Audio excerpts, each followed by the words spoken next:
Good evening. We begin tonight with yet another controversial comment from a GOP candidate for president. And this time it's not Donald Trump. Dr. Ben Carson is now under fire for comments he made today to our own Chuck Todd on Meet the Press.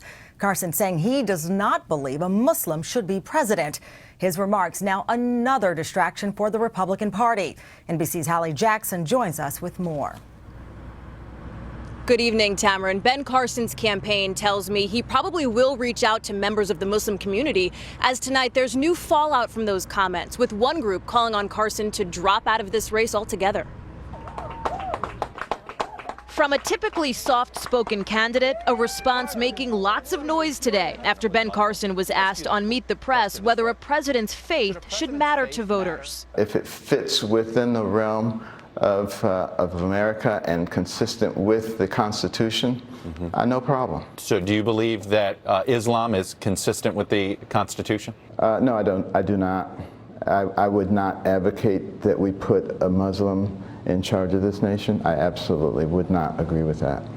The comments seizing the spotlight in the Republican race. The Constitution provides that there should be no religious test for public office, and I'm a constitutionalist. Article 6 states no religious test shall ever be required as a qualification to any office. That clause cited by Muslim American advocates who are now calling on Carson to withdraw from the race. It shouldn't be just American Muslims who are calling for Mr. Carson to withdraw or at least to repudiate these kinds of un-American comments. It should be our nation's political and religious leaders from all parts of the political spectrum. Carson's campaign today clarifying his remarks, saying while Carson has great respect for the Muslim community and believes a Muslim should be allowed to run, he just doesn't believe the American people are ready for that.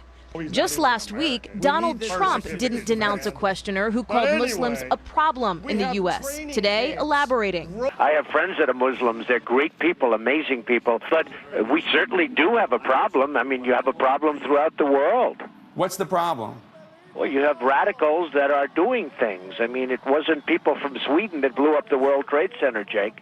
Trump, still the GOP frontrunner after last week's debate, according to an NBC Online survey, but he didn't pick up much support. Carly Fiorina did, emerging as the clear winner. And in a different poll, taken before he made his controversial remarks today, Ben Carson dropped 5 points. These, now the top-tier standings, the rest of the field barely registering. Some Republican candidates, when asked about a potential Muslim American president, pointed out it would ultimately be up to the voters to make that decision. And according to a poll out this summer, 60% of Americans say they would back a Muslim candidate. There's less support among Republicans, 45%. Tamarin? All right, Hallie, thank you. Hey, NBC News fans, thanks for checking out our YouTube channel. Subscribe by clicking on that button down here, and then click on any of the videos over here to watch the latest interviews, show highlights, and digital exclusives. Thanks for watching.